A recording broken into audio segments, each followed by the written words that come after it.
ఎందుకంటే మీరు గూగుల్లో కొట్టినా చాట్ జీపీటీలో కొట్టినా మీకు బోల్డ్ వచ్చేస్తాయి. నేను అదే ఇప్పుడు మాకు చాట్ జీపీటీ మమ్మల్ని కూడా ఇబ్బంది పెడుతుంది. మేము కూడా జాగ్రత్తగా ఉండాలి. మీరు దేన్ని ఆధారం చేసుకుంటున్నారు అని అడగచ్చు. మీరు అడగకముందే చెప్తున్నాను, ఇది చాలా పుస్తకాలు రాశారు. దేవుడు బైబిల్ ఇంటర్ప్రిటేషన్ అనేది ఫ్రీడమ్ ఇచ్చాడు. ఇలాగే చెప్పాలి, ఇలాగే బోధించాలని ఎక్కడ రూల్ లేదు, కానీ సర్టెన్ రూల్స్ అయితే ఉన్నాయి. అయితే నేను కొంతమంది థియాలజియన్స్ ఈ 7 స్తంభాలను సామెతల గ్రంథం 1వ అధ్యాయం నుండి చివరి అధ్యాయం వరకు కొన్నిటిగా చేసి చెప్పారు. కొంతమంది ఆదికాండం నుంచి ప్రకటన గ్రంథం దాకా ఉన్న జ్ఞానము అనే వచ్చే రెఫరెన్స్లన్నీ తీసుకొని కూడా 7 స్తంభాలు చేశారు. అయితే నా విషయానికి వచ్చేటప్పటికి నేను 9వ అధ్యాయం నుంచే, ఈ సామెతలు 9వ అధ్యాయం నుంచే ఆ అధ్యాయంలో నుండే ధ్యానం చేసి జ్ఞానము యొక్క 7 లక్షణాలు అనగా 7 స్తంభాలను 9వ అధ్యాయం నుంచే చెప్తున్నాను. అంతేగాని ఇది మీరు ఎవరిని ఫాలో అవుతున్నారో లేదంటే మీరు ఏ పుస్తకం అంటే, ఎందుకంటే క్లియర్గా లేనప్పుడు you have freedom of interpretation, but we should be careful. మనం జాగ్రత్తగా ఇంటర్ప్రిటేట్ చేయాలి. ఎందుకంటే అక్కడ 7 స్తంభాలన్నా ఉన్నాయి. కానీ ఎందుకంటే సొలొమోన్ చాలా తెలివైనడుగా పుస్తకం రాసిన తెలివైనడు. అదే పేతురు యోహాన్లు అయితే పాయింట్ అన్ని చక్కగా రాసి ఇచ్చేవారు. ఇది అలా ఇసిరేస్తాడు అంతే, ముత్యాలు మనం ఎరుకోవాలి. సొలొమోన్ అంత తెలివైనడు. 9వ అధ్యాయంలోనే బిగినింగ్లో ఏమని అన్నాడంటే, జ్ఞానము నివాసము కట్టుకుని దానికి 7 స్తంభములు చెక్కుకొని ఉన్నది. సో ఇల్లు కట్టుకొని స్తంభాలు పెట్టుకుంది. తర్వాత భోజనం వండింది. భోజనం వండిన తర్వాత పిలుస్తుంది.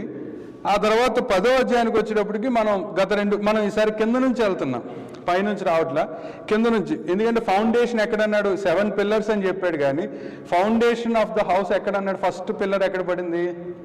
10వ వచనంలో పడింది. ఏమంటున్నాడు? యెహోవా యందు భయభక్తులు కలిగి ఉండుటే జ్ఞానమునకు మూలము, పరిశుద్ధ దేవుని గూర్చిన తెలివే వివేచనకు ఆధారం.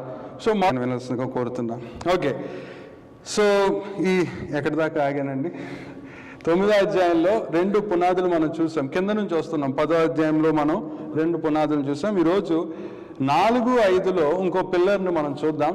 అయితే ప్రభు సహాయాన్ని కోరుకొని దేవుని సహాయాన్ని కోరుకుందాం, ప్రార్థన చేసుకుందాం. మహోన్నతుడా, మహాగణుడా, మా గొప్ప తండ్రి, మీకు స్తోత్రాలు నాయనా. సర్వజ్ఞానివి, మా జ్ఞానమునకు ఆధారము మీరే ఉన్నారు ప్రభా. లోక జ్ఞానం వేరు, దైవజ్ఞానం వేరు. మేము చాలా డబ్బులు ఖర్చు పెడుతూ ఉంటాం, చాలా వెచ్చిస్తూ ఉంటాం. మా పిల్లలకి లోక జ్ఞానము ఎక్కువగా ఉండాలని కోరుకుంటూ ఉంటాం. కానీ ఆ జ్ఞానము పాపక్షమాపణ ఇవ్వదు, ఆ జ్ఞానము పరలోకాన్ని తీసుకెళ్ళదు, ఆ జ్ఞానము పాపము నుండి, బలహీనతల నుండి విమోచించదు. అది ఇంకా ఎడిక్షన్స్కి దారి తీసే జ్ఞానము. నాయన, ఈ సమయంలో జ్ఞానమునకు సొలొమోను 7 స్తంభాలు ఉన్నాయి, అవి మీరు ఉంచాలి. అందులో మొదటిది యెహోవా యందు భయభక్తులు కలిగి అని మీరు మాతో మాట్లాడారు. తర్వాత మిమ్మల్ని తెలుసుకోవడం ఒక స్తంభము, ఒక పిల్లర్. ఈ మధ్యాహ్నం ఈ దినమున నాయన మరి 3వ పిల్లర్ని మేము చూస్తూ ఉండగా, మాకు అది ధ్యానిస్తూ ఉండగా మీరే మాతో మాట్లాడండి. ఆ పిల్లర్ని మేము కలిగి ఉన్నామో లేదో దేవా, మాకు అవగాహన దయచేసి, మేము ఆ స్తంభాన్ని కానీ లేకుండా ఉంటే మేమందరము ఆ స్తంభం మా బిల్డింగ్కి నిలబడాలంటే, మేము క్రీస్తులో నిలబడాలంటే ఆ పునాది, ఆ స్తంభం కూడా కావాలి. కాబట్టి మీరు మాకు అనుగ్రహించమని వాక్యం చెప్తున్న నన్ను, వింటున్న నీ బిడ్డల్ని మీ చేతులకు అప్పగించుకుంటూ యేసుక్రీస్తు నామములో ప్రార్థిస్తున్నాము తండ్రి, ఆమేన్. సో ఈరోజు 3వ పిల్లరు వచ్చేటప్పటికి 4, 5 వచనాలు చదువుదామండి. ఈ జ్ఞానము ఇల్లు కట్టుకుంది. The wisdom of God built a house with 7 pillars. 7 స్తంభాలతో ఇల్లు కట్టుకొని తర్వాత ఏం చేసింది? పశువులను వధించి ద్రాక్షారసమును కలిపి భోజన పదార్థములను సిద్ధపరిచి ఉన్నది. తన పనికత్తెల చేత జనులను పిలువనంపినది. పట్టణమందలి మెట్టల మీద అది నిలిచి. ఇప్పుడు 4, 5 వచనాలకు వద్దాం. ఏమనంటుంది? అందరం కలిసి చదువుదాం. 4, 5. జ్ఞానము లేనివాడా ఇక్కడికి రమ్మని ప్రకటించుచున్నది, తెలివి లేని వారితో అది ఇట్లనుచున్నది, వచ్చి నేను సిద్ధపరిచిన ఆహారమును భుజించుడి, నేను కలిపిన ద్రాక్షారసమును పానము చేయుడి. 3వ స్తంభం ఏమిటంటే, ఈ జ్ఞానానికి జ్ఞానం అనగా మన ప్రభు అయిన యేసుక్రీస్తు. అయితే ఈ జ్ఞానమునకు మూడో పిల్లర్ ఏమిటంటే కృప. Wisdom shows grace. ఈ కృప ఒక బల్లను సిద్ధపరిచింది. 5వ వచనంలో ఏమనుంది? నేను కలిపిన ద్రాక్షారసమును పానము చేడి, ఇక అలాగే వచ్చి నేను సిద్ధపరిచిన ఆహారమును భుజించుడి. ఇంగ్లీష్లో అయితే టేబుల్ అని ఉంటుంది. సో ఈ కృపకు మూడవది, ఈ జ్ఞానమునకు మూడవ స్తంభం ఏమిటంటే కృప. ఈ జ్ఞానానికి కృప అనే స్తంభం మనం చూస్తూ ఉన్నాం. ఒక ధనికుడు ఒక పెద్ద బ్యాంక్వెట్ పెట్టాడు. జ్ఞానం కూడా బ్యాంక్వెట్ పెట్టింది. అయితే ఒక సీట్ మాత్రం ఖాళీగా పెట్టాడు. చాలా రకరకాల భోజనాలు పెట్టాడు, విఐపీస్ని పిలిచాడు, చాలా తెలివైన వారిని పిలిచాడు, ఇంటలెక్చువల్స్ని పిలిచాడు. అయితే ఒక కుర్చీ మాత్రం ఖాళీగా పెట్టాడు. దానికి ఏమన్నాడంటే why is this seat empty అని ఒక ఆ ఫంక్షన్కి వచ్చిన ఆయన, అయ్యా ఈ కుర్చీ ఎందుకు ఖాళీగా ఉంది అని ఈ ధనవంతుని అడిగినప్పుడు ఈ ధనవంతుడు ఒక చక్కటి మాట అన్నాడు. The chair is for the forgotten, there must always be a place at my table for someone no one else invited. నా ప్రతి ఫంక్షన్లో ఒక కుర్చీ ఖాళీగా ఉంటుంది. అది ఎవరికంటే ఎవరైతే ఈ బ్యాంక్వెట్కి రావడానికి అర్హులు కారో, అర్హత ఉండదో అలాంటి వారిని నేను ఈ బల్ల దగ్గరికి తీసుకొస్తాను, వాళ్ళకి ఈ రుచిని నేను చూపిస్తాను అని ఆ ధనవంతుడు సమాధానం ఇవ్వడం జరిగింది. నిజమే, ఈ జ్ఞానము ఎవరిని పిలుస్తుంది? 4వ వచనం 5వ వచనంలో జ్ఞానము లేని వారిని పిలుస్తుంది, తెలివి లేని వారిని పిలుస్తుంది. శ్రీ చైతన్య నారాయణ ఎవరిని పిలుస్తారు? ఎవరిని పిలుస్తారండి శ్రీ చైతన్య నారాయణ? ఒకటే అది. తర్వాత కాసులు ఉన్న వాళ్ళని. అంతేగాని పైసలు లేకపోతే ఏమండి పాప రిక్షా తొక్కుని కొడుకుని శ్రీ చైతన్య వాడు చేర్చుకుంటాడా? వాడు తెలివైనవాడు అయితే చేర్చుకుంటాడు, మొద్దుడైతే ఎల్రా బయటకు పో అంటాడు. నారాయణ వాడు చేర్చుకుంటాడా? ఇంజనీరింగ్ కాలేజీ వాడు తెలివి లేని వాడిని చేర్చుకుంటాడా? మెడికల్ కాలేజీలో తెలివి లేని వాడిని చేర్చుకుంటారా? ఇప్పుడు అక్కడ రాక ఎక్కడికి వెళ్తున్నారు? కజకిస్తాన్ వెళ్తున్నారు, రష్యా వెళ్తున్నారు, ఏమండి యుక్రెయిన్ వెళ్తున్నారు. ఇదంతా దేనికి అంటే ఈ లోకానికి కావాల్సింది intelligent people, qualified people, smart people, elite people. McLaren అనే యూనివర్సిటీ న్యూజెర్సీలో ఉంది. అది ప్రైవేట్ యూనివర్సిటీ. అక్కడ ప్రొఫెసర్, కెమిస్ట్రీ ప్రొఫెసర్ని నేను గత 2 వారాల క్రితం కలిశాను. సో స్మార్ట్ మ్యాన్, 80 years, ఇప్పటికీ కెమిస్ట్రీలో పుస్తకాలు రాస్తున్నాడు. కానీ వండర్ఫుల్ బిలీవర్, చాలా వాక్యాన్ని ఎరిగిన దేవుడు. నేను దైవ సేవకుడు అని అంటాను, అంత ఆత్మీయుడు. ఆ వయసులో కూడా ఆయన ఎంతో భక్తిగా మాట్లాడే ప్రతి మాట కూడా చాలా ఆలోచించుకొని ఆత్మీయంగా మాట్లాడుతున్న ఒక పరిశుద్ధుని నేను కలవడం జరిగింది. ఆయన ముఖేష్ అంబానీని హోస్ట్ చేశాడు. అయితే మన వాళ్ళు ఎంత దారుణో చెప్తున్నాడు. గార్డెన్ నా యూనివర్సిటీలో నా దగ్గర చదవాలంటే టాప్ ఇంటలెక్చువల్స్ని మేము తీసుకుంటాం. అలాగే ఆ ఇంటలెక్చువల్స్లో 40% మీ ఇండియన్సే ఉంటారు అని కొంతమంది ఇప్పుడు అమెరికాలో ఉన్న టాప్ సైంటిస్టుల పేర్లు చెప్పాడు. చాలా సంతోషం. ఆయన ఏంటంటే ఒక లైట్ వస్తుంది, ఒక సౌండ్ వస్తుందంటే దాన్ని డెసిబుల్స్గా కన్వర్ట్ చేసే దాని మీద రీసెర్చ్ చేస్తాడు. ఆ సౌండ్ని, లైట్ని బ్రేక్ చేసి దాని మీద అంత తెలివైనవాడు. సో అలాంటి తెలివైనవాడితో నా అలాంటి ఎర్రోడ్ మీటింగ్ అంటే ఆలోచించండి, పెద్ద తెలివైనవాడిని కాదు. సో అంత విషయాలు చెప్తూ ముఖేష్ అంబానీని ఆయన హోస్ట్ చేస్తే ముఖేష్ అంబానీ తన దగ్గర పనిచేసే మేనేజర్స్ పిల్లల్ని కొంతమందిని పంపించాడంట. మన వాళ్ళు బుద్ధి తెలుసు కదా, కాపీ కొట్టడం, సరిగ్గా చదవకపోవడం. ఆ యూనివర్సిటీకి వాళ్ళు సెట్ అవ్వట్లేదు. అయితే ఒక్కరోజు నేను ఫెయిల్ చేశాడు. సహజంగా ఫెయిల్ చేయడు, కానీ చేయాల్సి వచ్చింది. నేను దేవుని దృష్టిలో తప్పు చేస్తాను అని కానీ పాస్ చేస్తే అంటే ఇండియా నుంచి వాడు ఫోన్ చేశాడంట వాళ్ళ నాన్నగారు.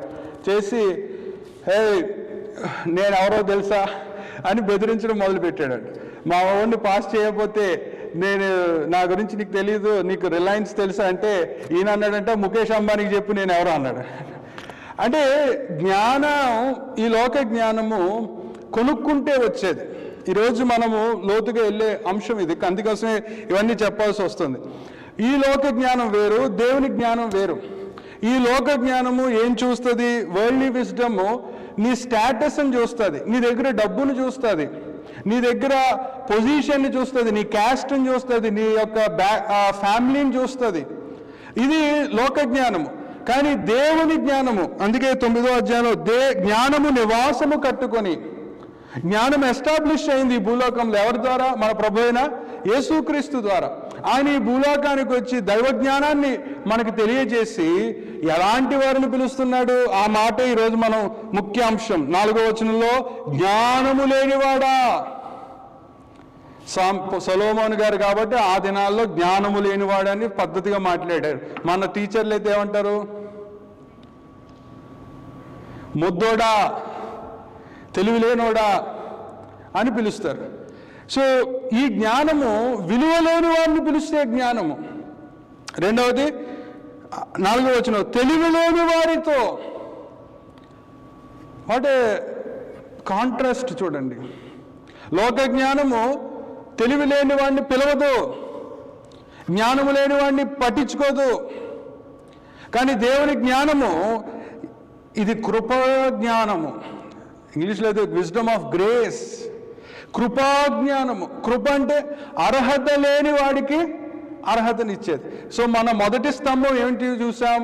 దేవుని భయం. రెండవ స్తంభం దేవుణ్ణి తెలుసుకోవడం. ఈ రెండు ఉన్న అతను మూడవ స్తంభం వచ్చేటప్పటికి దేవుని కృప. This gives opportunity. ఈ కృప నిన్నుగా చూసే కృప. నీ దగ్గర ఉంటే చూసేది కాదు. నీ దగ్గర తలాంతులు, టాలెంట్ ఉంటే చూసే కృప కాదు. నీ దగ్గర ఏమీ లేకపోయినా చూసే కృప. సో ఇప్పుడు యేసు ప్రభువుని తెలుసుకున్న మనము ఇలాంటి కృపను కలిగి ఉండాలి. ఈరోజు ప్రపంచం అంతా ఏం సెలబ్రేట్ చేసుకుంటున్నారు? Friendship day. 10th క్లాస్లో 100 మెసేజ్లు వచ్చాయి, ఇంటర్కి వచ్చేటప్పుడు తగ్గాయి, ఇంజనీరింగ్ వచ్చేటప్పుడు తగ్గాయి. ఇప్పుడు వయసు పెరిగాక ఇంక ఎవరు మెసేజే పెట్టట్లా. ఇప్పుడు ఎవరు హ్యాపీ ఫ్రెండ్షిప్ డే అని కూడా విష్ చేయట్లా. ఫ్రెండ్స్ ఎవరికాలు పెళ్ళిళ్ళు అయ్యి ఈ సంసార బాధ్యతలు పోతే ఇక ఫ్రెండ్స్ని మర్చిపోయారు. ఎవరు ఫ్రెండ్షిప్ డే అని చెప్పట్లా. కానీ ఈ ఫ్రెండ్షిప్ కూడా మనం ఎలా చేస్తాం?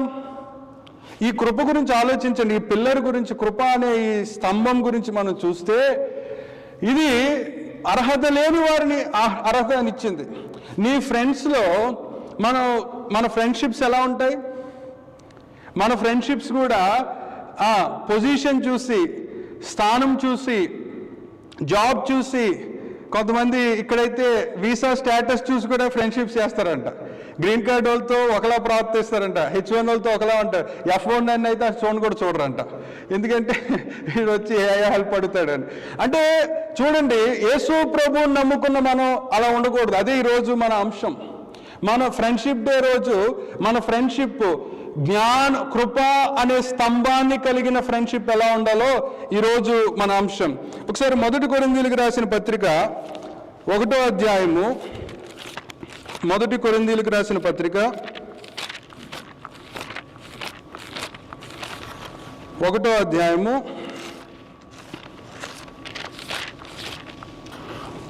26, 27 వచనాలు చదువుదాం. సహోదరులారా, మిమ్మల్ని పిలిచిన పిలుపును చూడుడి. మీలో లోకరీతిని జ్ఞానులైనను, గనులైనను, గొప్ప వంశము వారైనను అనేకులు పిలువబడలేదు. కానీ ఏ శరీరియు దేవుని ఎదుట అతిశయించకుండునట్లు జ్ఞానులను సిగ్గుపరచుటకు లోకములో నుండు వెర్రి వారిని దేవుడు ఏర్పరచుకొని ఉన్నాడు. బలవంతులైన వారిని సిగ్గుపరచుటకు లోకములో బలహీనులైన వారిని దేవుడు ఏర్పరచుకొని ఉన్నాడు. ఎన్నికైన వారిని వ్యర్థము చేయుటకు లోకములో నీచులైన వారిని, తృణీకరింపబడిన వారిని, ఎన్నిక లేని వారిని దేవుడు ఏర్పరచుకొని ఉన్నాడు. మన పిలుపుని ఎప్పుడు మనం మర్చిపోకూడదండి. అందుకే చెప్పాను, మనము లోక జ్ఞానంతో ఉంటే నీకు ఈ జ్ఞానం అర్థం కాదు. దేవుణ్ణి తెలుసుకొని దేవుని భయాన్ని కలిగిన జ్ఞానము, అంటే ఆ 2 స్తంభాలు మనం చూసే ఈరోజు 3వ పిల్లర్ అయిన కృప అనే పిల్లర్ని మనం చూస్తున్నప్పుడు ఇది ఇంకా లోతుకు తీసుకెళ్తాది. ఈరోజు మనం ఒక స్కూల్ స్టార్ట్ చేసామంటే ఎవరిని అందరికి చూసాం, శ్రీ చైతన్య నారాయణ వాళ్ళు డబ్బున్న వాళ్ళనే తీసుకుంటాడు, తెలివైన వాడినే తీసుకుంటాడు, పేదవాడిని తీసుకోడు. కానీ బైబిల్ జ్ఞానం మనం చూస్తే వాళ్ళు జ్ఞానము లేని వాడిని పిలుస్తూ ఉన్నారు, తెలివి లేని వాడిని ఆహ్వానిస్తూ ఉన్నాడు. అది లోక జ్ఞానమునకు దేవుని జ్ఞానానికి ఉన్న వ్యత్యాసం. ఆయన ఈ విధంగా రాశారు, Warren Wiersbe, worldly wisdom values education, power and performance. Godly wisdom sees through those things to the heart. Worldly wisdom నీ యొక్క పెర్ఫార్మెన్స్, నీ యొక్క టాలెంట్నే చూస్తుంది. నీ దగ్గర టాలెంట్ లేదు, నీ దగ్గర స్కిల్స్ లేకపోతే ఏ కంపెనీ ఉంచుకోదు, తీసేస్తుంది. కానీ దేవుని జ్ఞానము నీ దగ్గర ఏమీ లేకపోయినా నిన్నుగా చూసేదే దేవుని జ్ఞానము.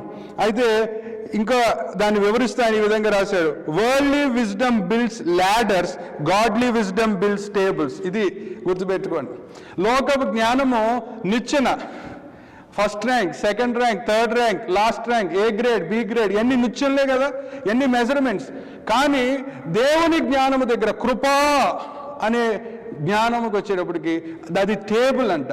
ఆ బల్ల దగ్గర ఎవరన్నా కూర్చోవచ్చు, ఆ బల్ల దగ్గరికి ఎలాంటి వారైనా రావచ్చు. వాల్మార్ట్ CEO అక్కడే కూర్చోవచ్చు, వాల్మార్ట్లో కార్ట్లు పుష్ చేసేవాడు కూడా ఆ బల్ల దగ్గర కూర్చోవచ్చు. దాంత వ్యత్యాసం ఉంది దేవుని జ్ఞానానికి లోక జ్ఞానానికి. గుర్తుపెట్టుకోండి. అయితే ఈ వాక్యం మనం ముందుకెళ్లే కొద్దీ మనం ఏ జ్ఞానంతో ఉన్నామో ఆలోచించాలి. మనం కృపతో ఉన్నామా, కృపా జ్ఞానంతో ఉన్నామా, లోక జ్ఞానంతో ఉన్నామా? నువ్వు మనుషుల్ని ల్యాడర్ ప్రకారం మెజర్ చేస్తూ ఉన్నావా?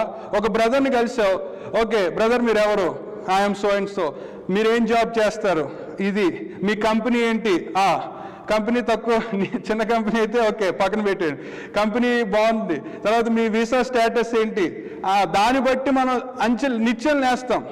ఆ మైండ్ సెట్ నుంచి బయటకు రావాలి మనం, ఆ ఆలోచన నుంచి మనం బయటకు రావాలి. మనది సమానమైన బల్ల. మీరు జ్ఞానం అనే మాట ఎప్పుడు విన్నా కూడా అక్కడ బల్ల కనబడుతూ ఉంటుంది. God will never measure you according to the height, he will measure you equally. ఆయన దృష్టిలో CEO అయినా, బాత్రూములు కడిగేవాడైనా అందరూ సమానమే. ఆయన అందరినీ ఒకేలా ప్రేమిస్తాడు. ఇప్పుడు మనం లోకంలో కలిసిపోయాం కదా ఎక్కువ. మన చదువులు లోకపూరితమైన చదువులే, మన ఆలోచన లోకపూరితమైన ఆలోచనే. అందరి ఇళ్ళల్లో కల్లా నా ఇల్లు బాగుండాలి, అందరి జీతాల కన్నా నా జీతం కొంచెం ఎక్కువ ఉండాలి, అందరికన్నా నాది ఇంకా కొంచెం టాప్ కార్ ఉండాలి. ఇది కాదండి, అది కాదు క్రైస్తవ్యం. క్రైస్తవ్యం సమానం. ఆయన గొర్రెల కాపరిని రాజు చేయగలడు.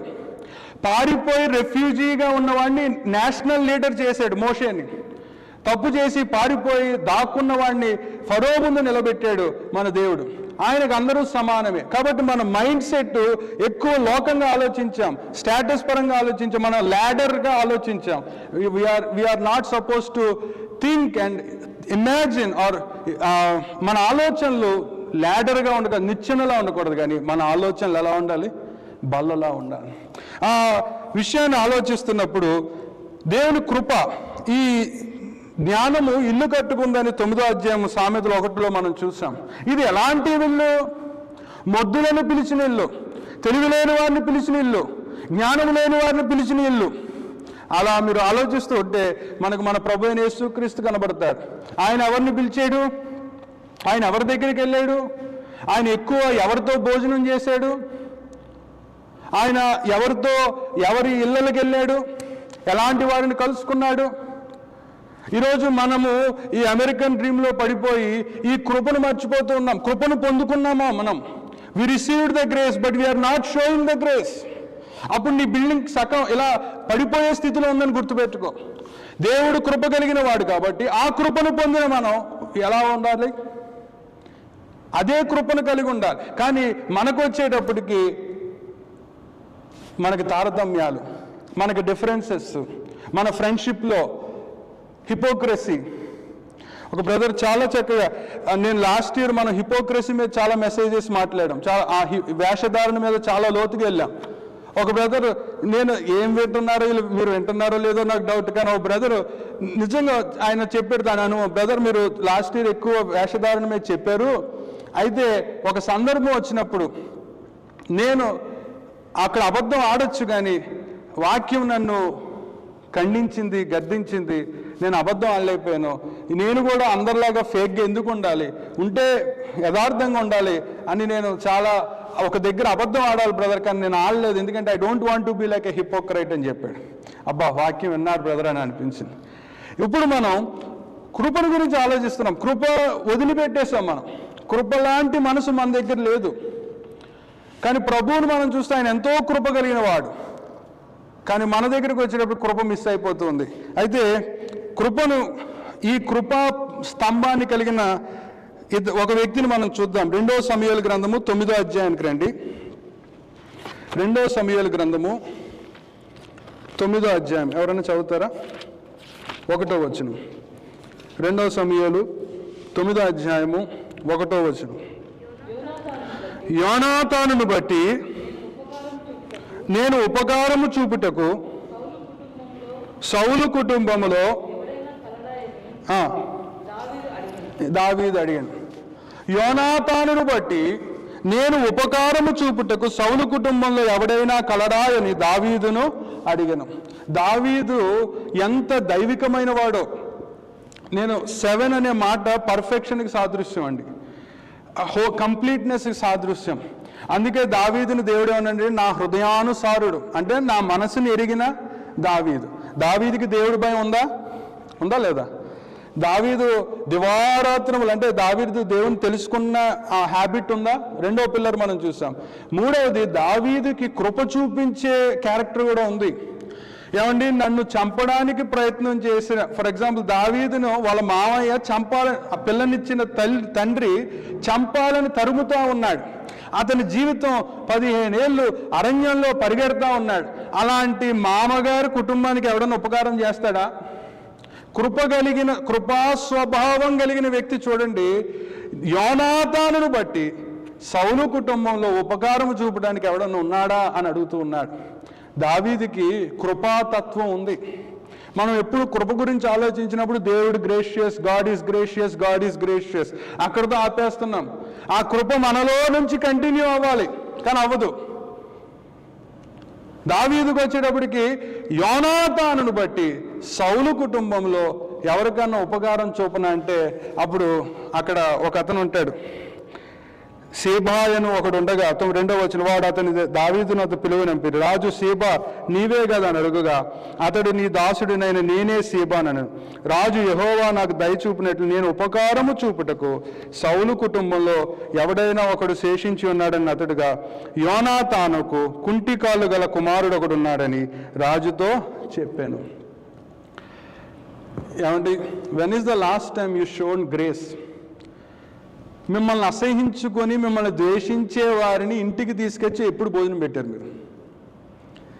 కృపా స్వభావం కలిగిన దావీదు తన్ను చంపాలని తరిమిన సౌలు కుటుంబాన్ని ఇంటికి తీసుకొచ్చి భోజనం పెడుతున్నాడు.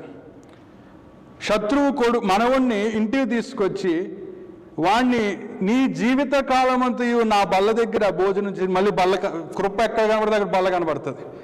ఈ మెఫీబోషెత్ అనే యోనాతాను కొడుకును కుంటివాడు మాకీరు ఇంటి దగ్గర అతను తిండి తిప్పలు లేకుండా ఎడారిలో బిక్కుమని రాజు ఎప్పుడు చంపేస్తాడని భయపడుతున్న మెఫీబోషెత్తును తీసుకొచ్చి నా బల్ల దగ్గర భోజనం చేయి మెఫీబోషెత్తు, మీ నాన్నను బట్టి నేను నీకు అవకాశం ఇస్తున్నానంటే, మెఫీబోషెత్తు చెప్పిన మాట ఏంటంటే, నా ఏలినవాడు 11వ వచనం,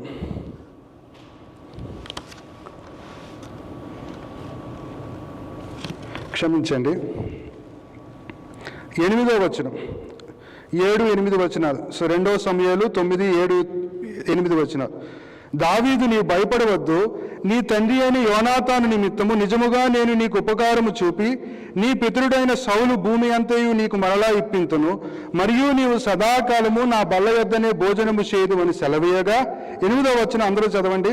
అతడు నమస్కరించి, చచ్చిన కుక్క వంటి వాడినైన నా యెడల నీవు దయచూపుటకు నీ దాసుడునకు నేను ఎంతటి వాడిన నేను.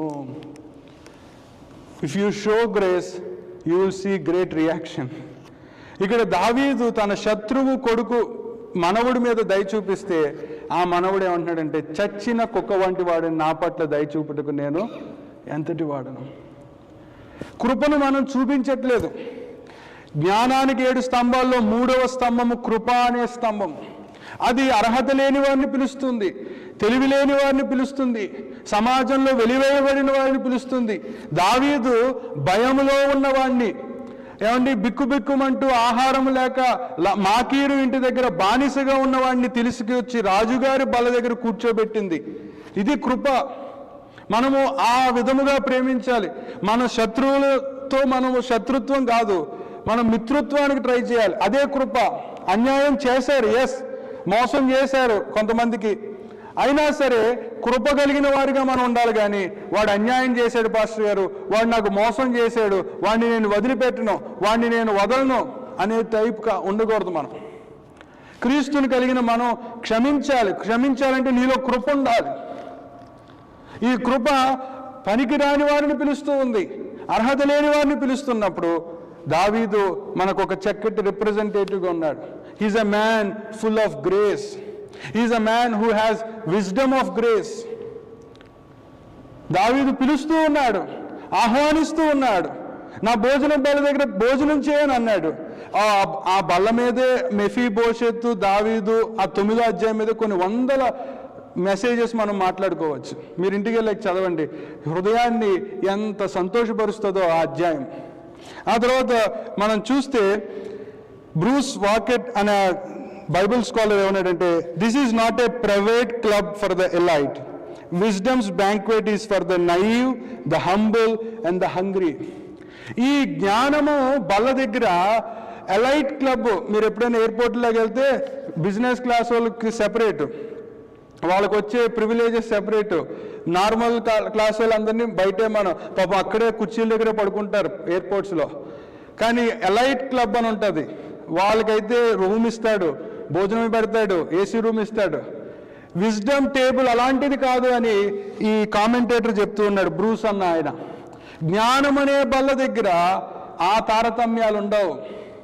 జ్ఞానం అనే బల్ల దగ్గర అది వనరబుల్. నలిగిపోయిన వారికి, కృంగిన వారికి, గుండె చెదిరిన వారిని ఆ బల్ల దగ్గర కూర్చోబెట్టేదే ఈ కృప. కాబట్టి మొదటిది మనం చూసాం, the house the wisdom built. జ్ఞానము కట్టే ఇంటి దగ్గర బల్లలే ఉంటాయి కానీ నిచ్చెనలు ఉండవు. జ్ఞానము కట్టిన బల్ల దగ్గర సమానత్వం ఉంటుంది కానీ హెచ్చులు తగ్గులు ఉండవు. ఆ బల్ల దగ్గర మెఫీబోషెతు లాంటి కుంటివాడు కూర్చుంటాడు, ఆ బల్ల దగ్గర వ్యభిచారులు కూడా కూర్చుంటారు, పరిశుద్ధులు కూర్చుంటారు. అది అలాంటి బల్ల. నీ బల్ల దగ్గరికి ఎప్పుడైనా అలాంటి వారిని తీసుకొచ్చాం మనం? మన బల్ల దగ్గర భయపడిపోతున్న వాళ్ళని ఎప్పుడైనా పిలిచి భోజనం పెట్టామా? మన బల్ల దగ్గరికి సమరయ స్త్రీ లాంటి స్త్రీలను ఎప్పుడైనా మనం పిలిచామా? ఆలోచించండి. కృప అనే బల్ల, కృప అనే స్తంభము మీ ఇంట్లో ఉందా?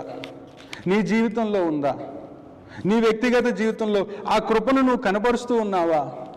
యామీ కార్మైకల్ అన్న ఆవిడ మనం చూస్తే, ఆమె దొనావర్, మన తమిళనాడులో దొనావర్ ఫెలోషిప్ అని స్టార్ట్ చేసింది. ఆమె పరిచర్య దేవదాసీలుగా మగ్గుతున్న ఆడపిల్లలను ఆ దేవదాసి సిస్టమ్ నుంచి బయటికి తీసుకొచ్చి వాళ్ళకి చదువులు చెప్పి, వాళ్ళకి స్కూళ్ళు ఇచ్చి, వాళ్ళకి అకామిడేషన్ ఇచ్చి, ఆమె వేరే దేశస్తురాలు, ఆమె యూరోపియన్ లేడీ. కానీ కృప చూడండి, కృప, grace will take you to reach people. Grace will makes you prepare table. Sometimes grace will take you to the people, unreached people. దావీదు విషయానికి వస్తే తను వెళ్ళలేని పరిస్థితి కాబట్టి తన బల్ల దగ్గరికి తెచ్చుకున్నాడు అనర్హుణ్ణి, అర్హత లేని వాడిని. కానీ యామీ కార్మైకల్ అయితే ఆమె అన్రీచ్డ్ దగ్గరికి వెళ్ళిపోయింది. కృపా పునాది కలిగిన యామీ కార్మైకల్.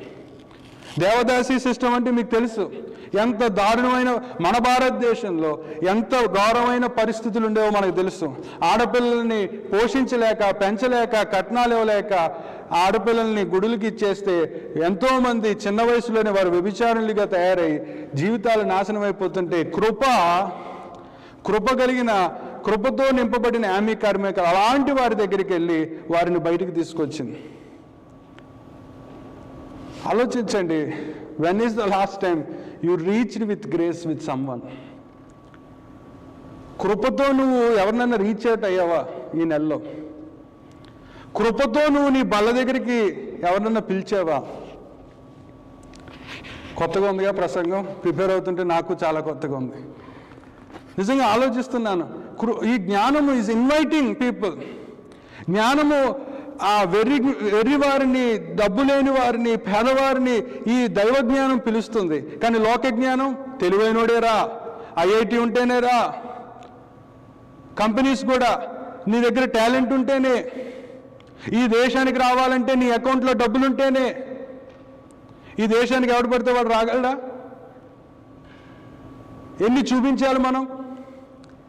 కానీ దైవ జ్ఞానం చూడండి, దేవుని జ్ఞానం చూడండి, అది అసలు ఎవరిని చూడదండి. అది నీకు ఏముందో కూడా చూడదు, నిన్నుగా చూసి రమ్మ అని పిలిచిన కృప. ఆలోచిస్తే మనము యోహాను సువార్త 4వ అధ్యాయము 4వ వచనంలో మనకు అక్కడ స్త్రీ కనబడుతుంది. ఇప్పుడు మన ప్రభు అయిన యేసుక్రీస్తుని చూద్దాం.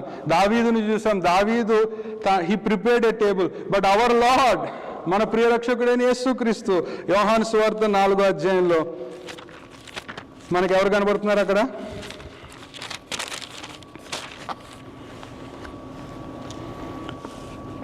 4వ వచనం మనం చూస్తే, ఆయన సమరయ మార్గమున వెళ్ళవలసి వచ్చాను గనుక యాకోబు తన కుమారుడైన యోసేపుకి ఇచ్చిన భూమి దగ్గర ఉన్న సమరయలోని సుకారాను ఊరికి వచ్చాను. అక్కడ యాకోబు బావి ఉండేది కనుక యేసు ప్రయాణము వలన అలసి ఉన్న రీతిని ఆ బావి వద్ద కూర్చున్నాను. అప్పటికి ఇంచుమించు 12 గంటలు ఆయన.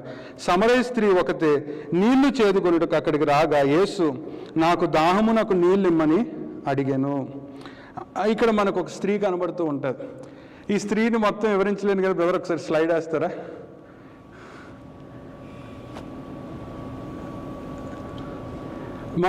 మనం ఎలా చూస్తాం, దేవుడు ఎలా చూస్తాడో ఏబి మాసిలామణి గారు పాట రూపంలో రాసేసాడు. ఇప్పుడు పాడే ఓపిక లేదు. కానీ 2వ వచనం మనం చూస్తే మనం ఎలా చూస్తామో దేవుడు యేసు ప్రభు చూపుని ఆయన చక్కగా రాశాడు. జాతిని చూడని నేత్రం, అందరూ చదవండి తెలుగు వచ్చిన వాళ్ళు. జాతిని చూడని నేత్రముతో, పాపము శోకని హృదయముతో, జాలిని దాటించుచునే తాకెను నామది వేదనతో, జాప్యము చేయక తెమ్మనియే దాచుకొనిన నా పాపమును జడియుచునే తెలిపితిని ప్రభు ఎరిగిన నా నిజస్థితిని, జయముందే నాతో నువ్వు సరిగా నుడితివని ప్రభు తెలుప. కృప కలిగిన దేవుడు కాబట్టి ఆయన మొదటి చూడండి ఆ మాట ఎంత జాతిని చూడని నేత్రముతో, పాపము సోకని హృదయముతో. ఈరోజు మనము ఈ అమెరికన్ లైఫ్లో, పరుగు పందాల లైఫ్లో అచీవ్మెంట్స్, గోల్స్, టార్గెట్స్ అని పెట్టుకొని మన మైండ్ అంతా కూడా లోకముతో ఇమిడమైపోయింది. మనము లోకస్తుల్లాగా ఆలోచిస్తూ ఉన్నాం. జాతిని, కులాన్ని, ఏమండి రంగును చూసి ఆలోచిస్తున్నావేమో. Then you don't have the pillar of grace in your life. కృప అనే పిల్లర్ నీకు లేదు. కానీ ప్రభువు చూస్తే జాతిని చూడని నేత్రముతో, పాపము శోకని హృదయముతో. ఆ తర్వాత మన పరిస్థితి ఏంటో చూడండి. దేహమునే నా స్వర్వముగా భావించుచు మది పూజింప, దినదినము జీవితము చావుగా మారిన కాలములో. నీ దగ్గర కృప లేకపోతే ఎందుకు బతుకుతున్నావు నీకు అర్థం కాదు. చచ్చిపోవాలనే కోరికలు కూడా వస్తాయి కొంతమందికి. ఎందుకంటే దినదినము జీవితము చావుగా మారిన కాలములో. దేవునిగా నా బంధువుగా మరణ బంధములు ఛేదించి, దరిచేర్చి దీవించి, నూతన జన్మ ప్రసాదించి. ఆ లాస్ట్ లైన్, దయ్యాల కుహరమును ఎలా మార్చాడు దేవుడు? స్తుతి మందిరముగా మార్చాడు. మీరు ఇంటికి వెళ్ళాక వినండి, అమూల్యమైన పాట. యోహాను సువార్త 4వ అధ్యాయం అంతా అక్కడ ఉంటుంది. ఆమె 4 ఫెయిల్డ్ మ్యారేజెస్, ఒక ఎఫ్ఐఆర్లో ఉంది, ఒక స్కాండల్లో ఉంది. అలాంటి ఆవిడ్ని మనం ఎలా ట్రీట్ చేస్తాం? మనం ఎలా జడ్జ్ చేస్తాం? ఎలాగా, ఎంత ఈసడింపుగా మాట్లాడతాం, ఎంత తక్కువ చేసి మాట్లాడతాం. కానీ మన ప్రియ ప్రభువు ఆ రోడ్లో వెళ్ళనవసరం లేదు. ఒక ఆర్కియాలజిస్ట్ ఏమంటాడంటే, Jesus deliberately sought the outsider and offered inclusion, while religious leaders sought purity through exclusion. మన ప్రియ ప్రభువు ఆమె పాపములో ఉంది, ఆ పాపములో ఉన్న ఆవిడ హృదయాన్ని సరిచేయాలని దేవుడు అక్కడికి వెళ్ళాడు. అదే మత గురువులు ఏం చేస్తారు? అవుట్ సైడ్ ప్యూరిటీని చూస్తారు కానీ ఇన్సైడ్ డర్టీని చూడలేరు. వాళ్ళు ఎంత వేదనతో, ఆమె ఏ పరిస్థితుల్లో ఆ పనులకే చేసిందో, ఎందుకు ఆమె మ్యారేజెస్ ఫెయిల్ అయ్యాయో. ఈరోజు చర్చెస్ అన్నీ కూడా పెర్ఫార్మెన్స్ బేస్డ్ అయిపోయాయి, హోలీ బేస్డ్ అయిపోయి మనం ఓన్లీ పరిశుద్ధులుగా ఉండాలని యాక్టింగ్ చేయడం మొదలు పెట్టేశాం, పాపుల్ని నెగ్లెక్ట్ చేయడం మర్చిపోయాం. The churches are started for the sinners అనే విషయాన్ని మనం మర్చిపోతూ ఉన్నాం. యేసు ప్రభు వారు సమరయలో ఆయన వేరే రూట్లో వెళ్ళొచ్చంట. వాస్తవానికి ఆయనకు వేరే రూట్ ఉంది, కానీ వయా సమరయ ఎందుకు వెళ్ళాడంటే to reach that one woman. కృప కలిగిన దేవుడు కదా, కృప కలిగిన స్వామి కదా ఆయన ఆమె దగ్గరికి వెళ్ళి, అమ్మా దాహమునకు నీళ్ళు ఉన్నాయని అడిగితే, మీరు యూదులు కదా, చూడండి ఆవిడ ఎంత డిస్క్రిమినేషన్ లోనయిందో. మీరు మేమిచ్చే నీళ్లు మీరు తాగుతారా, మా నీళ్లు మీరు తాగుతారా, మా బావి దగ్గర మీరు నీళ్లు తాగుతారంటే, నాకు దాహమునకు నువ్వు నాకు నీళ్ళు ఇస్తే నేను నీకు జీవజన్మలో ఓటిస్తానమ్మా, I will give you living waters అని ఆమె నిజస్థితిని ఎప్పుడైతే చెప్పాడో, ఆమె కొండను విడిచిపెట్టి పైకి పరిగెట్టి ఊరంతటినీ తీసుకొచ్చి ప్రభు సువార్త ప్రకటించింది. ఏ ఎవాంజలిస్టు, ఏ పాస్టరు చేయలేని పని ఒక స్త్రీ చేసింది. Because she tasted the grace. కృపను రుచి చూసింది కాబట్టి కొత్త నిబంధనలో ఆవిడి అక్కడ జరిగిన రివైవల్ ఇంకెక్కడా జరగల. ఈరోజు రివైవల్ లేకపోవడానికి కారణం ఏంటంటే మనం సెల్ఫిష్ అయిపోయాం, స్వార్థపరులు అయిపోయాం, దేవుని కింగ్డమ్ కోసం ఇవ్వడం మానేసాం. సేవింగ్స్ ఎక్కువ అవుతున్నాయి కానీ కింగ్డమ్ ఖర్చు పెట్టేది ఏమీ లేదు. ఒకరోజు ప్రభు వచ్చినప్పుడు ఆయన కృపను నువ్వు ఎలా చూపించావు, ఆయన కృపను నువ్వు ఎలా వ్యక్తపరిచావు.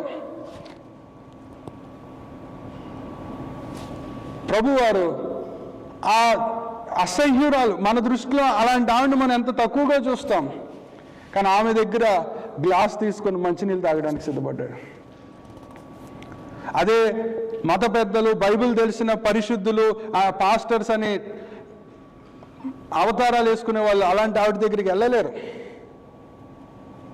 కానీ ప్రభు ఆమె కోసం అంత దూరం వెళ్ళాడు.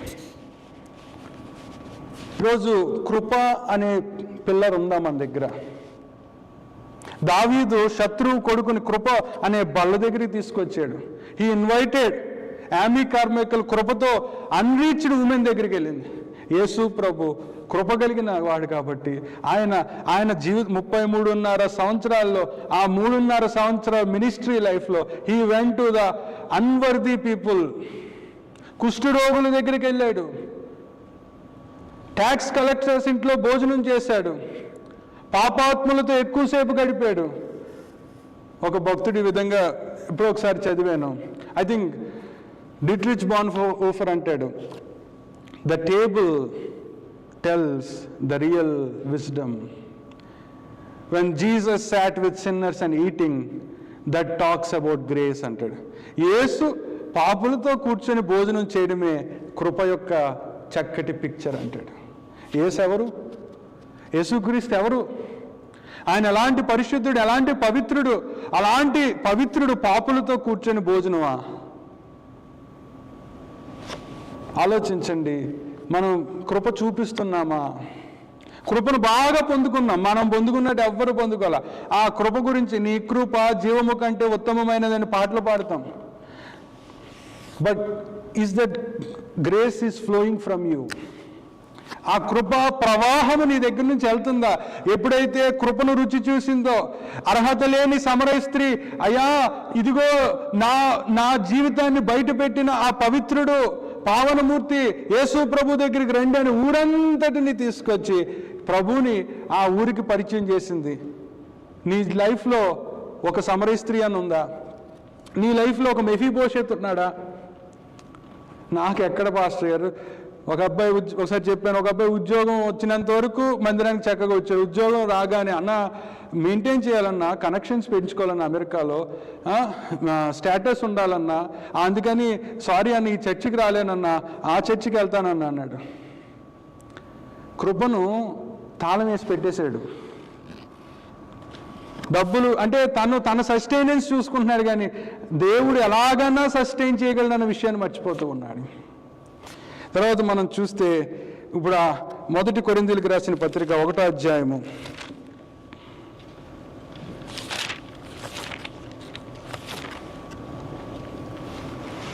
మొదటి కొరింథీయులకు రాసిన పత్రిక 1వ అధ్యాయము 24వ వచనం ఎవరైనా చదువుతారా?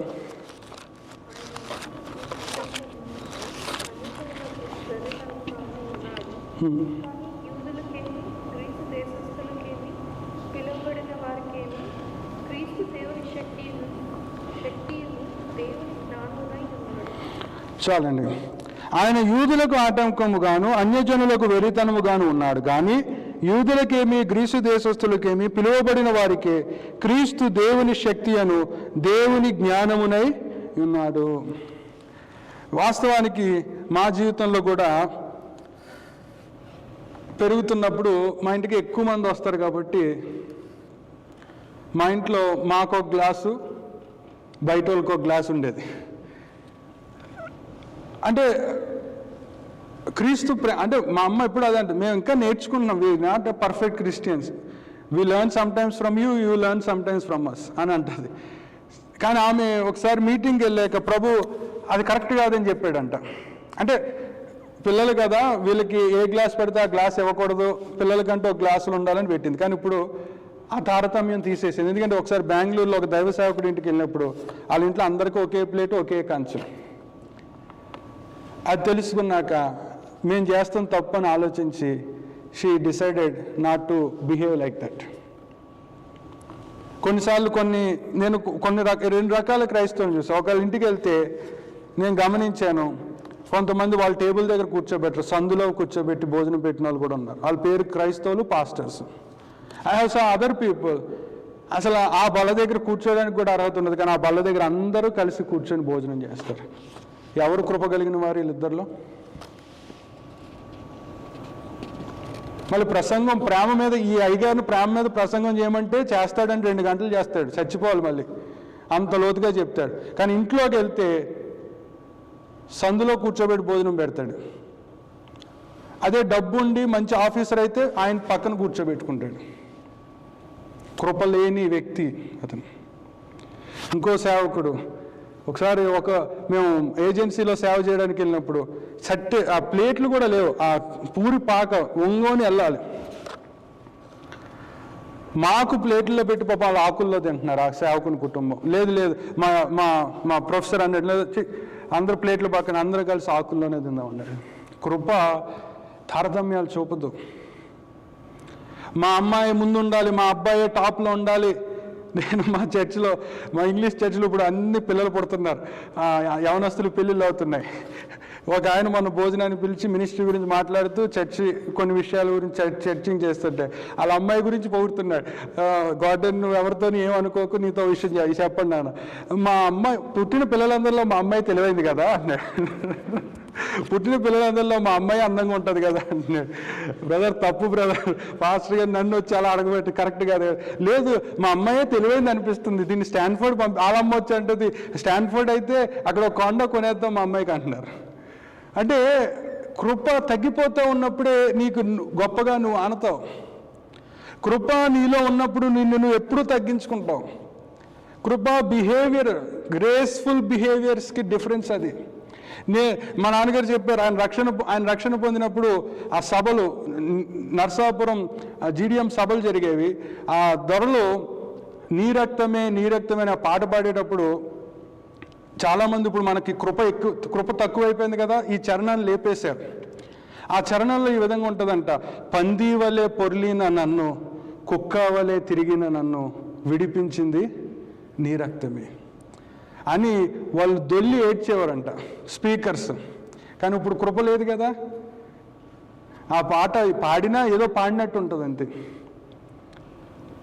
వాళ్ళు ప్రభా నీ కృపే కదా, నేను పందిలా తిరిగేవాడిని, కుక్కలా దొల్లేని వాడిని, నన్ను విడిపించింది విమోచించింది నీ రక్తమే కదా అని ప్రభువుని కృపని జ్ఞాపకం చేసుకున్నారు. కాబట్టి వాళ్ళ దేశాలు, అమెరికాని, యూరోప్ లాంటి సిటీస్, కాస్ట్లీ ప్లేసెస్, లగ్జరియస్ లైఫ్ను వదిలేసి వాళ్ళు మనలాంటి భారతదేశానికి వచ్చి సువార్తను ప్రకటించారు. Because they are filled with grace, they are abundantly, ఆ హృదయము అబండెంట్ గ్రేస్తో నింపబడింది. యోహాను సువార్త 6వ అధ్యాయము 35కి మనం వద్దాం. యోహాను సువార్త 6వ అధ్యాయము 35.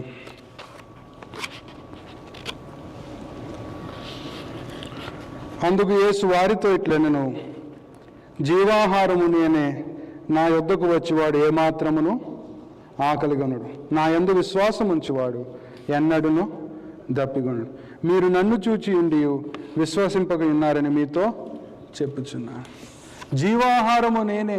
Now who is that bread, who is that table? In Proverbs chapter 9, సామెతల గ్రంథము 9వ అధ్యాయంలో జ్ఞానము బల్ల సిద్ధపరిచింది, జ్ఞానము ఆహారమును సిద్ధపరిచింది. నూతన నిబంధనలో హూ ఇస్ ద టేబుల్? మన ప్రభు అయిన యేసుక్రీస్తు. ఎవరా అక్కడ ఉన్న భోజనం? మన ప్రభు అయిన యేసుక్రీస్తు. ఆ బల్ల దగ్గర కుష్ఠరోగి, వ్యభిచారి, తెలివైన వాడు, ఇంజనీరు, డాక్టరు, ప్యూను, జెనిటర్ అందరం అలా కూర్చునే బల్లది. అక్కడ తారతమ్యాలు లేని బల్ల. నువ్వు పలానాడు కదరా, మీ నాన్న అది కాదురా, మీ మమ్మీ ఇది కాదురా అని అనని బల్లది. ఫీజు కట్టకపోతే పంపించేస్తామనే బల్ల కాదు ఈ బల్ల. ఇది మన ప్రభు అయిన యేసు అనే బల్ల. ఇక్కడ జీవాహారము ఆయనే. అక్కడ త్రోసివేయడం ఉండదు, తక్కువ చేయడం ఉండదు. ఒకరోజు ఒక పాస్టర్ గారు, ఎంత గుండె బాధ అనిపించిందంటే, పాపాడు కూరగాయల షాప్లో పని చేసుకొని వచ్చాడు, లేట్ అయ్యింది. ఆ పాస్టర్ గారు నాకు ఆయన మనసుందా లేదా అని అనిపించింది. అంటే ఇలాంటి వాళ్ళు కృపలేనివాడు కఠినమైపోతాడండి. అన్నాడు ఆ అబ్బాయిని అందరి ముందు, ఎరా తినడానికి వచ్చావా అన్న. గుండె వాడు ఏడుస్తూ వెళ్ళిపోయాడండి. అంటే ఇలాంటి మనుషులు బయట కాదు, నేను అంటే ఇక్కడ మన మధ్య ఉన్నారు. అలా అనొచ్చా? నాకు అనిపించింది, నువ్వు కృపలేనివాడురా బాబు అనిపించింది. తినడానికి వచ్చావా అనొచ్చా ఆ మాటలు? మనుషులు అలా తయారవుతున్నారు. కృపలేక కఠినమైపోయి ప్రేమను చూపించలేని పరిస్థితిలోకి వెళ్ళిపోయారు. కానీ మన ప్రియ ప్రభు ఆయన పిలుస్తున్న మాట 6వ అధ్యాయం 35లో, యేసు వారితో అట్లనే, జీవాహారము నేనే, నా యొద్దకు వచ్చివాడు ఏమాత్రమును ఆకలిగొనడు, నా యొద్ద విశ్వాసం ఉంచువాడు ఎన్నడూను దప్పిగొనడు. ప్రియ ప్రభు మన జీవితాల్లోకి వచ్చారు. ఆయన కృప పరలోకము నుండి మన దగ్గరికి వచ్చి, నువ్వు నేను పుట్టకముందే, నువ్వు నేను గర్భములో పుట్టకముందే, ఈ భూమి మీద జీవించకముందే సిలువలో యేసు ప్రభు నీ కొరకు నా కొరకు ఆయన రక్తాన్ని కార్చాడు, కృపను చూపించాడు. కృపా ప్రవాహము ఆయన ఈ రోజుకి కొనసాగిస్తూ ఉన్నాడు. ఆ సత్యసువార్త నీ దగ్గరికి నా దగ్గరికి వచ్చి కృపలో పాత్రులమయ్యాం మనం. వీఆర్ పార్టేకర్స్ ఆఫ్ గ్రేస్ అంటాడు పౌలు గలతీయులకు రాసిన పత్రికలో. We are partakers of grace. So ఈ కృపలో పాలువారమైన మనం, మన జీవితాలు ఎలా ఉన్నాయి? కృప అనే పునాదిని, స్తంభాన్ని నీ జీవితంలో ఉందా?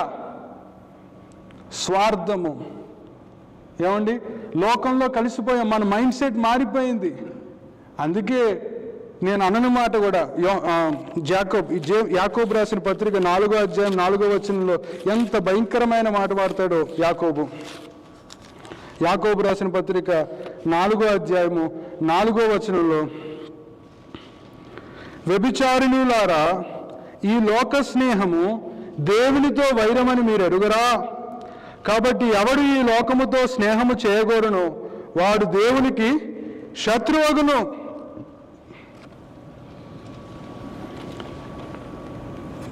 మనం పిల్లని వాడకూడని మాటను వాడాడు ఏకంగా యాకోబు.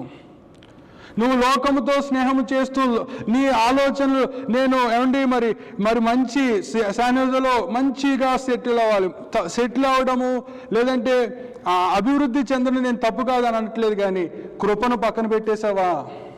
ఆలోచించుకో. కృపను వదిలేసావా నువ్వు?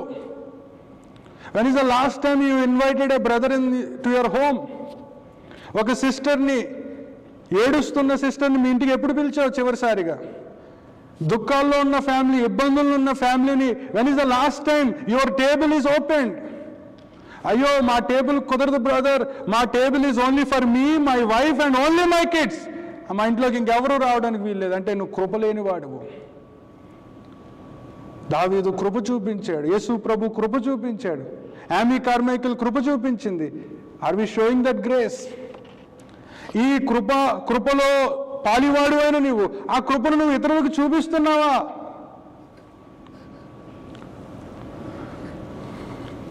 మొదటి సమూయేలు గ్రంథము 16వ అధ్యాయము 7వ వచనం.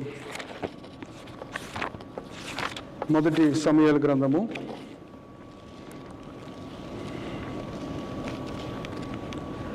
16వ అధ్యాయము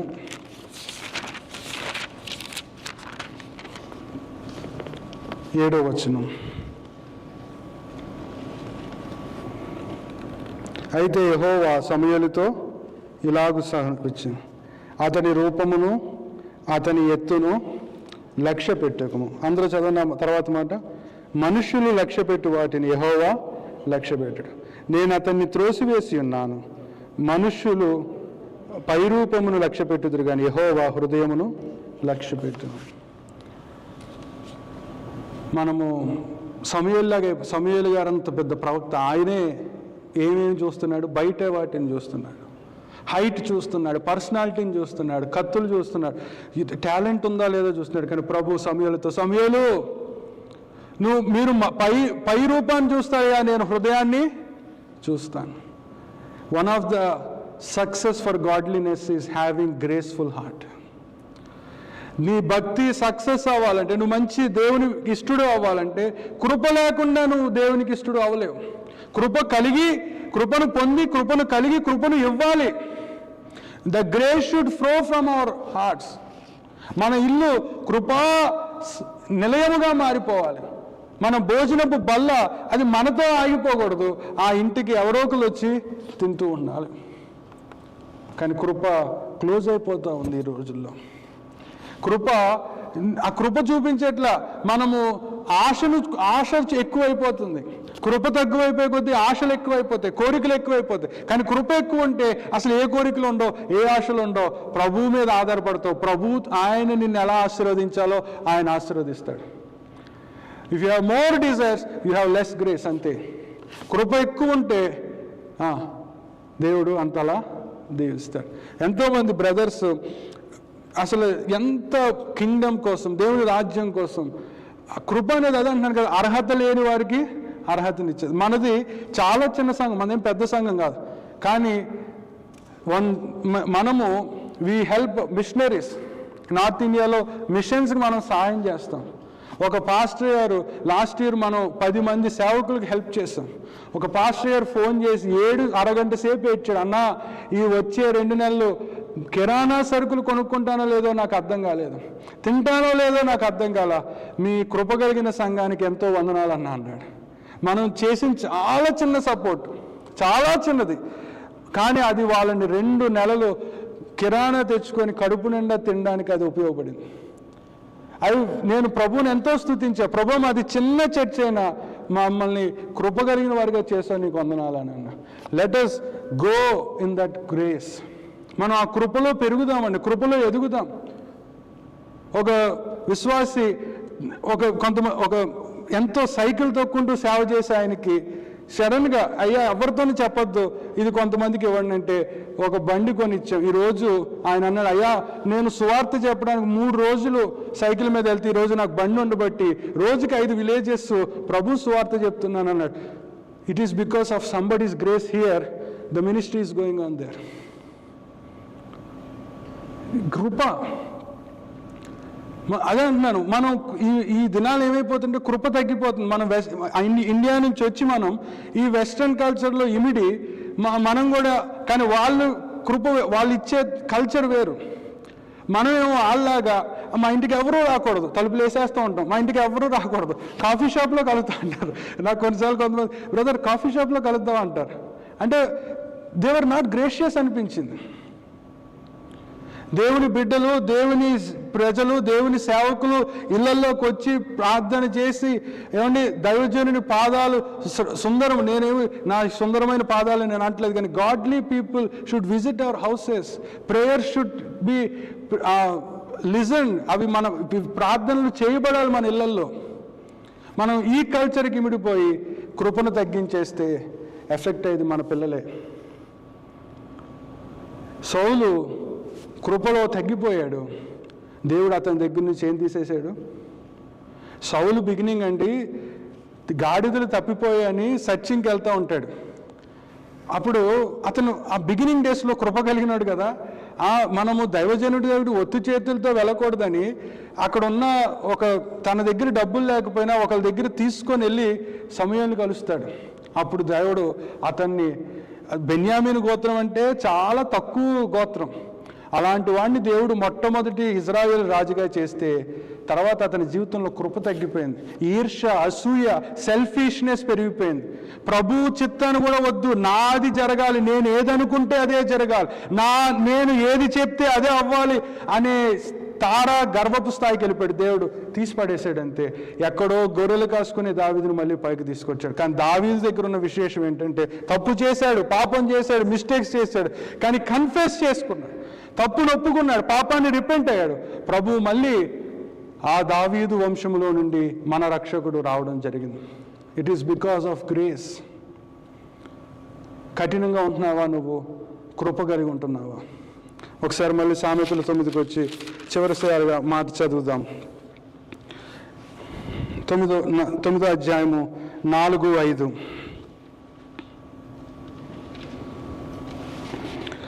జ్ఞానము లేనివాడా ఇక్కడికి రమ్మని ప్రకటించుచున్నది, తెలివి లేని వారితో అది ఇట్లనుచున్నది, వచ్చి నేను సిద్ధపరిచిన ఆహారమును భుజించిడి, నేను కలిపిన ద్రాక్షారసమును పానము చేయడి. ప్రభు హృదయాన్ని చూస్తాడు, బయట వాటిని చూడ్డు. నేను మీకు 3 ప్రశ్నలు వేస్తాను. Who is the Mephibosheth in your life? Second, who is the Samaritan woman in your community? Third, who needs a seat at your table? 3 విషయాలు. నీ జీవితంలో మెఫీబోషెత్ ఎవరు? నీ కమ్యూనిటీలో సమరిటన్ ఉమెన్ ఎవరు? హూ నీడ్స్, నీ టేబుల్ దగ్గర ప్లేస్ ఎవరికి కావాలి? ఎవరికి ఒక చైర్ ఎక్స్ట్రా ఉంది? అసలు ఉందా లేదా? కృప చూపిస్తున్నావా? కృప కరువైపోయిందా నీ జీవితంలో? ఆయన అంటున్నాడు, నేను జీవాహారము, నా బల్ల దగ్గర సమానమే. నువ్వు బల్లలాగా ఆలోచిస్తున్నావా? ల్యాడర్ లాగా ఆలోచిస్తున్నావా? బల్ల దగ్గర అందరూ సమానమే, కానీ లోకంలో ల్యాడర్లా చూస్తారు. కాబట్టి ఎలా ఉన్నాం? నీ జీవితంలో కృప ఎలా ఉంది? కృప అనే స్తంభం ఉందా అసలు లేదా? ప్రార్థన చేసుకుందాం. ప్రేమగల మా తండ్రి, కృప కలిగిన మా నాయన, ఈ రాత్రికాల సమయంలో జ్ఞానము మా ప్రభువైన యేసుక్రీస్తే. ఆయన జ్ఞానము లేనివాడా, తెలివి లేనివాడా, నా దగ్గరికి రా, నేను తయారు చేసిన భోజనాన్ని నువ్వు తిను, నా బల్ల దగ్గర కూర్చో అని పిలుస్తున్నాడు. ప్రభా, మా జీవితంలో కృప కరువైపోయింది. కృపను అనుభవిస్తున్నాం. ప్రతి ఆదివారము నీ మందిరానికి వస్తున్నాం. నువ్వు ఎంత కృపగలవాడివో ఆలోచిస్తున్నాను, కానీ నాలో కృప ఉందా ప్రభా? నా జీవితంలో కృప ఉందా? మా ఇంట్లో కృప ఉందా? నా కిచెన్లో కేవలం నేను, నా భార్య, నా బిడ్డలు, నేను, నా భార్య, నా బిడ్డలు. అది లోకానుసారమైన జ్ఞానం ప్రభు. నువ్వు కష్టపడు, నువ్వే తిను, లోకం అదే చెప్తుంది. కానీ మీరు అటువంటిది చెప్పట్లా. You are saying you work hard, you feed others, నిన్ను వలె నీ పొరుగు అని ప్రేమించు. ఆయన చాలాసార్లు స్వార్థపరం అయిపోతూ ఉన్నాం, కఠినం అయిపోతూ ఉన్నాం. అవి అలా ఉండకూడదు ప్రభా. కృపను కలిగిన వారిగా మమ్మల్ని చేయండి. కృపా అనే జ్ఞానాన్ని మాకు ఇవ్వండి. కృపా అనే పునాది, ఒక స్తంభాన్ని, పిల్లర్ని మేమందరం కలిగి ఉండడానికి సహాయం చేయండి. ఆ బల్ల దగ్గర తారతమ్యాలు లేవు ప్రభు. మెఫీబోషెత్ కూర్చున్నాడు, సమరహి స్త్రీ కూర్చుంది. ఆ బల్ల దగ్గర పాపాత్మురాలైన స్త్రీని కూడా కూర్చోబెట్టారు. మేము వారికంటే గొప్పలమా? మేము ఇంకా భయంకరమైన పాపులం, అన్యులం, నిబంధన లేని వారం. మమ్మల్ని కూడా ఆ బల్ల దగ్గర తీసుకొచ్చా. ఈ కృపను పాలి